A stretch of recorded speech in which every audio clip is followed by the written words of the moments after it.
Hey, everybody. Happy Friday, and welcome to another fun episode of Friends Friday. We are in our Hack to School Month series, so we're really excited on providing just some educational topics for our audience and our friends, just to kind of share some things around just more education oriented and how to get started in careers in security. Today, we're really excited to have Phil Wylie joined with us, as well as Mike Bell, one of our head of AI. Today's topic is all around how to get started and how to start your career in pen testing and in hacking in general. So we've got three hackers here. Two of you are much more esteemed than I am, but really excited to just be able to share experience and just hopefully help someone along the journey, because I think that we could probably attribute that someone helped us out at some point early on in our careers to kind of get us going. And so that's one of the goals, I think, of this session as well. But really excited to have everybody here.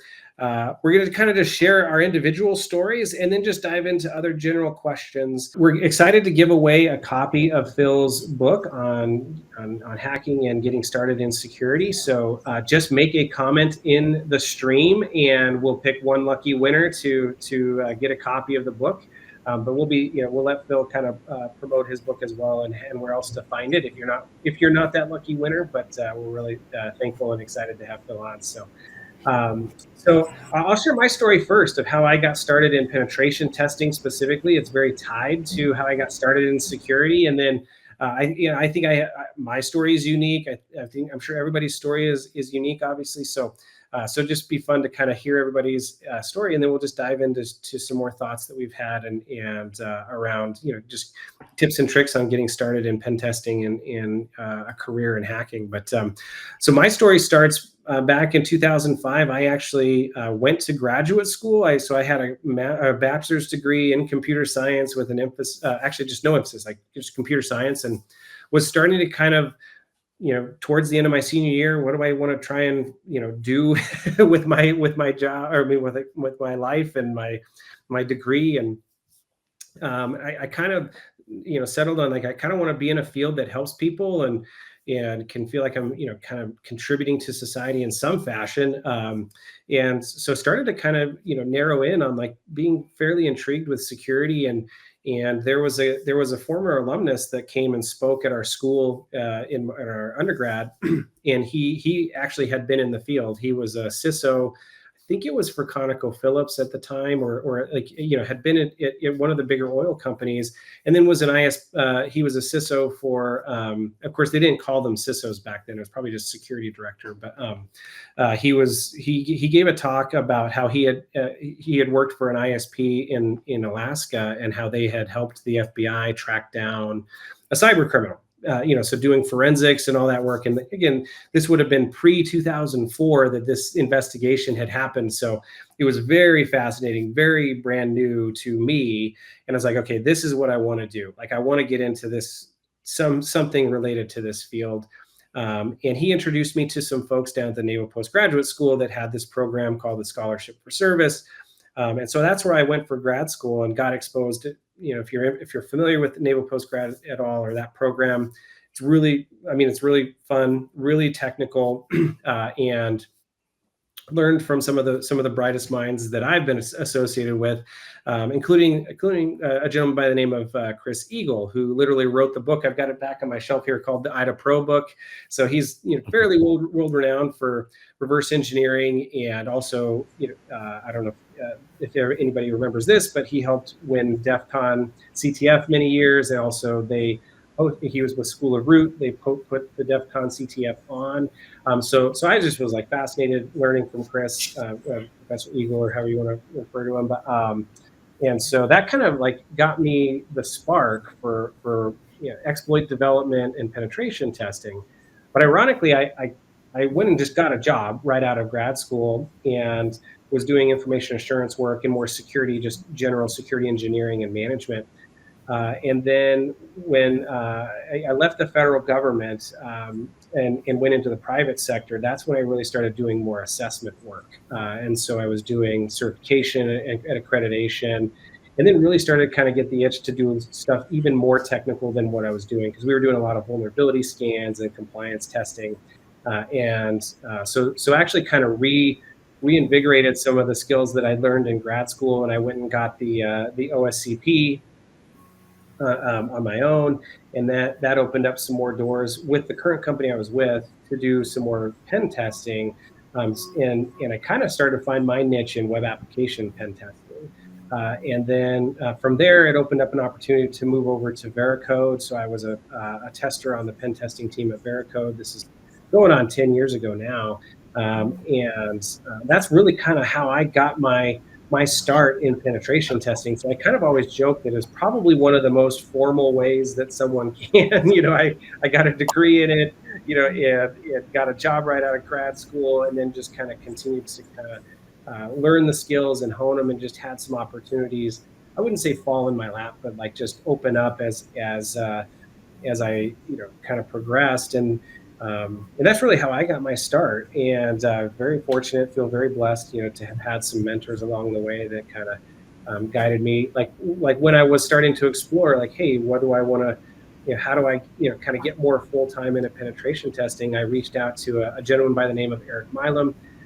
Some of you may know him. But he was at Accuvant Labs at the time, and so he was giving me a lot of advice on the how to kind of get going, and he suggested that OSCP would be a good kind of feather in the cap to go work on. So, which was a great test. I mean, still is, obviously, at least from what I understand. I haven't taken it since I did it at that time, but that was a big challenge, and it was a lot of fun. But that's kind of my start. I mean, and so.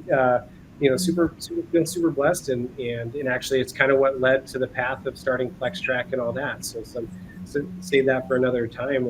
Many have heard the story before, but that's kind of how we got going. So, Mike, I'd love to hear how you got started in pen testing and hacking. Yeah, absolutely. So, I mean, I was in the military for a number of years, a little over a decade, and kind of, I didn't start out in cyber, but or in infosec or information assurance as it was known back then, but kind of just always gravitated towards it and put my hand up for any opportunity that I could to consume more IT, tech, security knowledge.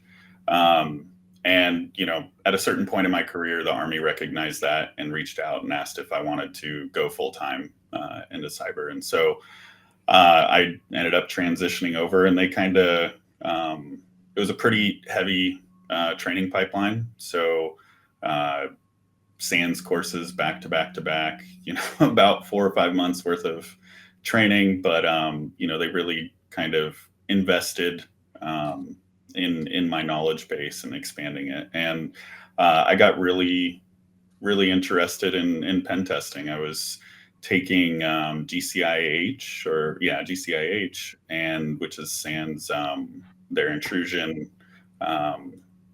handling and hacker tools and techniques course, and just ate it up. And me and another peer in the class reached out to some of you might know him, Mark Baggett. He was one of the leads at the schoolhouse at the time.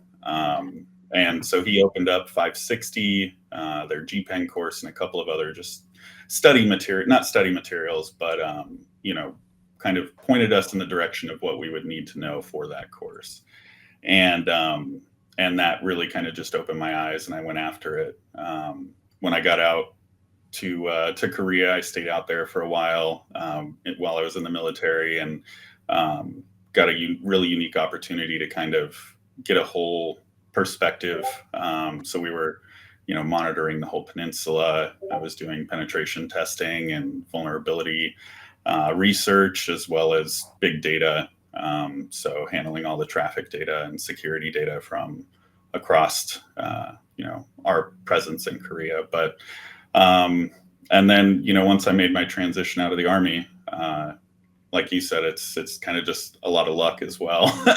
And I started consulting and really kind of just grew from there. And during this whole time, ever since I started working on the big data stuff, it's always kind of been in the forefront of my mind of how much data that we use, and how much, just in the normal course of working as cybersecurity practitioners, and what we could use that for. So natural progression to AI and data manipulation. So Yeah, yeah. yeah, that's great. Great.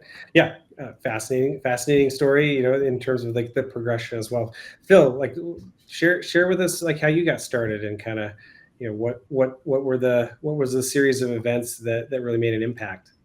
Sure, kind of how I started out, and I think it's important to include that prior to working in security, I was a sysadmin. So I spent over 6 years working as a sysadmin, got interested in cybersecurity, took the CISSP and passed that, and also took the NSA's InfoSec assessment methodology course.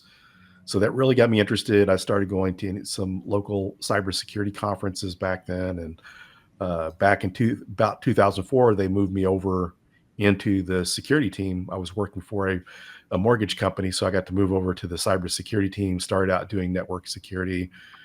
We were managing firewalls, intrusion detection systems, doing some vulnerability scanning, and some risk assessments. And after about a year and a half, the company hired a new CISO. He came in and he had a more modern idea of the way things were done, because there were 5 of us on the team doing all network security. And then they had some IAM folks that were setting up user accounts. But when he came in, he put us into different silos. So I got put into application security. And so that's where I learned about pen testing. Got to take the Foundstone's Ultimate Hacking course. So if you remember that back then, because Foundstone used to be one of the big time pen Yeah. testing firms, and Yep. they created a lot of tools back then. So I got to take that course, and then ended up taking like the CEH course. And then in 2012, I got laid off, about to get laid off. We got like 90-day notice that we're going to be laid off. And so I started looking for jobs, and I saw a pen testing role in Verizon's consulting division. I applied for it. And one of the things to share here is with folks is sometimes you don't have all the experience, go through the interview. Sometimes it's a personality and a mindset fit. Because one of the things I kind of got lucky with was when I was talking to the hiring manager, I didn't really have the hacking skill set that I needed, but I had the security background, the systems background. And one of the things he liked was I was teaching myself a lot of stuff on my own. So Mhm. learning all these other things. I had a side business doing web design. So I had built a server, was hosting my customers' sites at home, and he saw that I like to build, and he really believed in the building part. So he really pushed us all to learn how to build stuff, not so much on the breaking, because you really need to understand the underlying technology before you can secure it or break into it. So I spent my first 5 years in consulting. So I worked at Verizon, their consulting division, moved on to AT&T after that, because when I was at Verizon, I was still, about a year into it, we got moved over to another team because they were going to do staff reduction. So to get to stay, we moved over to a team that was an application certification program. So we had customers that we would do pen tests for quarterly for them to get our certification that they're certified by Verizon. And so I was purely doing application pen test, which I liked, but I missed getting to do the infrastructure. So I got a job at AT&T where I got to do both, as well as I got to learn Wi-Fi pen testing and doing some of that. That was probably one of my best experiences, because the practice lead there, anytime you wanted to learn something or do something, if you hadn't done it before, you shadow someone, read a white paper, or take a course, and now you're getting to do it. So there's a lot of opportunity, learned a lot there. But around 2017, I got tired of all the travel of consulting, because most of the time internal pen tests back then were done remotely. A Right. lot of our customers weren't, wanting Dropbox. They wanted people on site. Yeah. So I ended up going to work for a bank, and that's kind of where I started doing more internal. And it was kind of nice because I got to see the perspective from what it's like to be an internal employee and seeing the benefits of both. Being an internal resource, you got more time to test, whereas a consultant, we typically got 40 hours. As an internal resource, we got 4 weeks to do the same type of pen test. Mhm. And so in 2018, I got into teaching. I taught pen testing and web app pen testing at Dallas College, which my lecture there was the inspiration for my book, The Pentester Blueprint. It was actually my class lecture that I turned into a talk at our local B-Sides by November of 2018. Gave it there, gave it a lot of other conferences. I was in the Tribe of Hackers Red Team book, and the publishers asked if I had any ideas for any books, and I thought it'd be a good idea to turn this into a book, because there were a lot of good books on learning pen testing, but no one was really telling you the prerequisites, what it took to become a penetration tester. Oh, that's great. Yeah, no, and thanks for such a great resource. I mean, and we'll talk about some of the themes, but I'm just kind of curious, like in general, like when I think we probably get this quite a bit, like when you're out and about in the community, or just meeting people in random places, they'll always kind of ask you like, hey, what are the tips and tricks of getting started? And I'm curious how you guys both kind of respond to that, like when it's just very elevator pitches, like right off the cuff. I mean, in my experience, it's almost, it sounds kind of bad, but it's almost like a screening mechanism. So I have, a list of resources that I like to point people towards, and, because a lot of people are interested in hacking and cybersecurity and all that kind of stuff. And, with varying levels of technical depth. But, the people that I've really kind of paid attention to, and where I've seen them grow the most in becoming pen testers or hackers or cybersecurity experts is there. And there's not a whole lot, but there's been a few where I give them the list, and a week later they're back to me with like, okay, I've done all of the under the wire, over the wire, some basic hack the box boxes, those kind of things. What else do you have? And when I've found those people, I've done everything that I can to enable them, whether it's, job hunting, or if it's additional resources, or just one-on-one, mentoring with those people. I see that a lot across our industry is, just the desire to learn. You got to have an inquisitive mind frame to be able to do this in a fun way. So yeah, that's my perspective on it. What do you think, Phil? Yeah, those are some great ones. I like over the wire and under the wire. Those are some resources that I like to recommend. Try Hack Me is a good, little more entry level than Hack the Box, but those are some good resources. But one of the things I do, that even though someone may be interested in pen testing, what I do encourage them is to have an open mind and consider all opportunities. Because one of the reasons I say that is I had a colleague when I worked at US Bank, that when he started out, he was on the help desk there, IT, some other area of IT, and he was taking these digital forensics courses through SANS. That's what he had his mind set on, that he was going to do. He got through several of those courses, and fortunately for him, US Bank only covered so much tuition reimbursement, but his family was investing in him, helping him find a career. So they were helping him with the funding for these SANS courses, because they could be really expensive. Right. And so he decided, whenever he's getting ready for his next course, he thought, I'm going to take the G Pen. Maybe learning pen testing will make me better at digital forensics. And he fell in love with pen testing, and now he's been doing it for about 8 years. So me saying that is, you may miss out on your true passion. If you're really interested in it, passionate about it, do it. But I would say look at the other areas, because you may be missing out on something that you like more.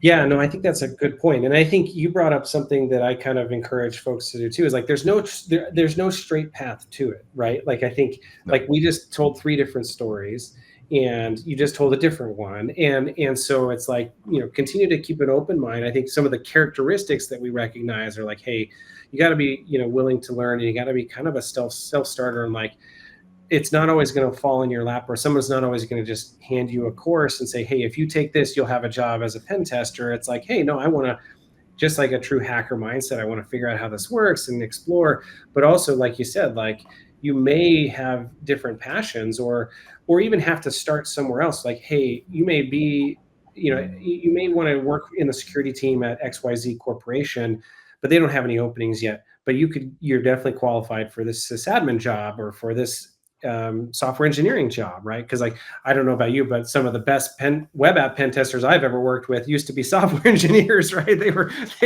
Yeah. super talented, and so you may start there, and then you can continue to learn things as you go. I think what's interesting is we've talked about the different types of training and certifications that there are.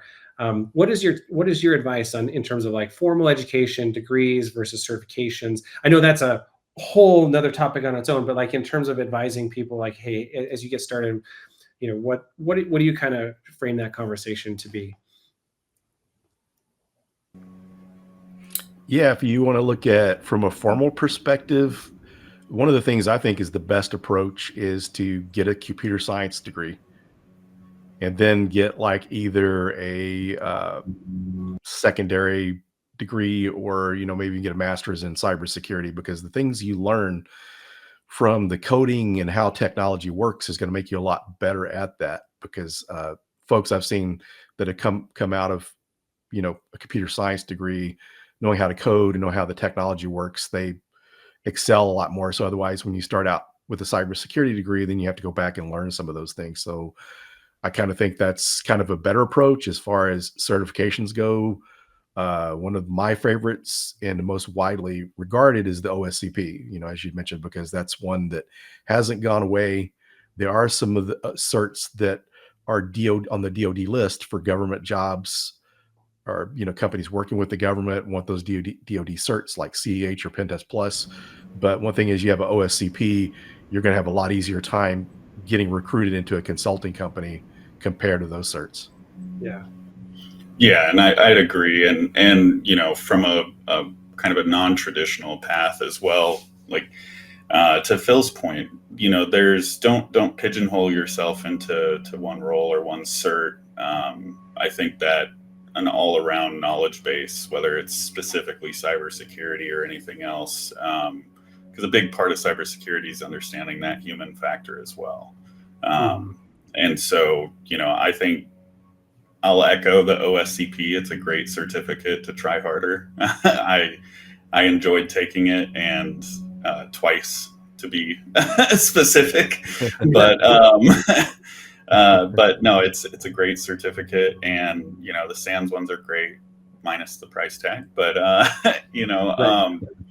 think that just having a kind of an all-encompassing viewpoint when it comes to it. You're not just dealing with software, and you're not just dealing with permissions. You're dealing with the whole package, humans and everything. So, just being able to have that kind of worldly view when it comes to IT and cybersecurity. Yeah. No, I think all great stuff. I kind of iterate similar conversations of like, hey, it's like, obviously there's a huge like conversation in our industry for a long time about you have to have a degree in computer science, and I think my approach has been similar to yours. Feels like, hey, if you're in that, finish it out, like, because like you do really, in terms of like a computer science degree, like you really do get a broader foundational knowledge, but it's not absolutely necessary to have a successful career. It's just there's going to be some things that you may have to learn on your own or work a little bit harder to understand. But not everybody's going to have the resources to go get a four-year degree, and so that's where I kind of recommend the certifications. I think probably the bigger theme that we probably are in agreement with is like really understanding what's going on in the knowledge, not just chasing the letters at the end of the name, right? Like not just chasing the cert or chasing the degree, but actually like, hey, what have I learned and how can I apply that, is kind of what probably most employers in general are looking for as well. So finding those resources. Yeah, SANS is like super expensive, right? So like you got to find either way to get those funded or have your company pay for it, which like means like you've got some form of support there. But yeah, the OSCP I think was a game changer for me. Even though I already had a master's degree, like I just I felt like my skill set had kind of lapsed a little bit. I guess I forgot to mention, like I actually kind of explored different options. Like I explored forensics. I was doing computer forensics.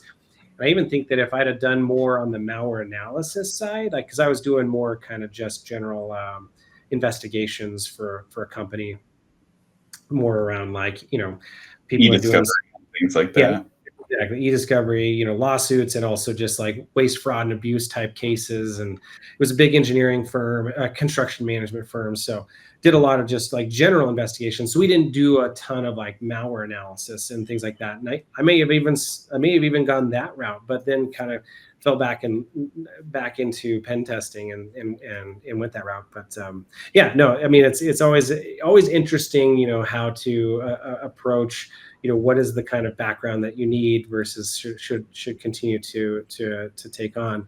I know we could talk a lot about this, but just to kind of bring it full circle, Phil, I'd love to maybe what are some key themes that people might find interesting about your why should they get your book? Because I know it's a great book, and what are some key themes that you'd like to kind of throw out there as a tidbit for whoever wins it, and then where else people can find it?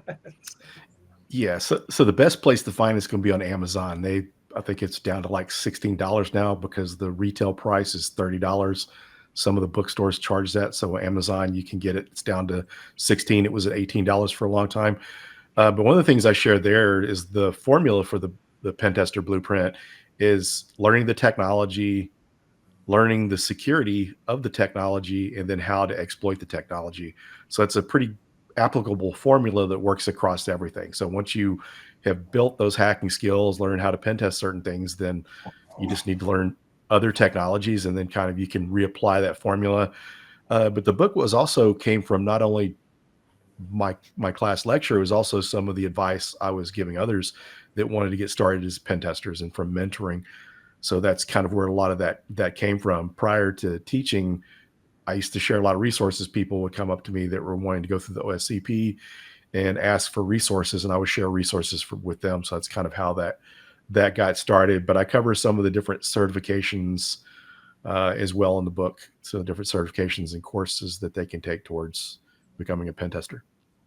Yeah, no, that's great. That's great. So any final thoughts on tips and tricks in our hack to school month that you might give folks as we kind of wrap up the cast today?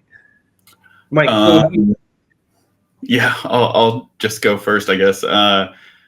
Around Black Friday, pay attention to Twitter. A lot of people will put lists out there of reduced price, half off. I think Shodan was running a $1 for a lifetime license during that time, but pay attention because there's a lot of learning resources, a lot of educational content out there that you can get at a drastically reduced price to help ease that transition into the industry. Great. Phil, what about you? So mine is less education related, but networking. Make sure you're networking, you're utilizing your LinkedIn to connect with folks, meeting in person. I know you just can't go to a meetup and stand in the corner and expect to get anything out of it. Just go up, introduce yourself, talk to people, tell them your background, what you want to do. I mean, because one of the things when I was teaching at Dallas College, I always had people looking for junior pen testers, but then there were people I knew in the community, knew their background, knew they were interested in pen testing, and I referred them, and I've helped several get jobs. So Let people know what you're looking for. They can help mentor you, help you on your journey, as well as help you get jobs. So really focus on that, not only online through LinkedIn, but also in person. Yeah, that was going to be, one of the themes that I was going to draw out is as you heard this conversation, it definitely fell onto, there was definitely a strong component of just, peers and colleagues that you've built a network around. And then I also think don't be afraid to ask questions. Most people that you might be afraid of, that, they're like a big wig in the industry or whatnot. We're just all and I'm not putting myself in that category, but we're all just normal people, right? And so, usually I would say, we're all just willing to help people, learn, and so feel free to reach out to people that you don't know, but you respect and want to learn more from and see if they can give you any advice. And that's another way to kind of keep building your network. But I totally agree. I think, finding ways to be in person with folks at the different conferences and different meetups is a great way to get your name out there, expose yourself, continue to find more resources to learn, and I think that's a good blueprint for success. So awesome. Well, yeah, thanks so much for taking time out of your day, Phil and Mike, to join us on the cast. Thank you, everybody, for listening. Again, make some comments. We'll pick one lucky winner for Phil's book, but also just go get it on Amazon or wherever at the bookstore, because I know it's a great resource for everybody to have. And just appreciate everybody's time today, and wish you a happy Friday, and enjoy the rest of your weekend. And we will catch you next time. Thanks, everybody.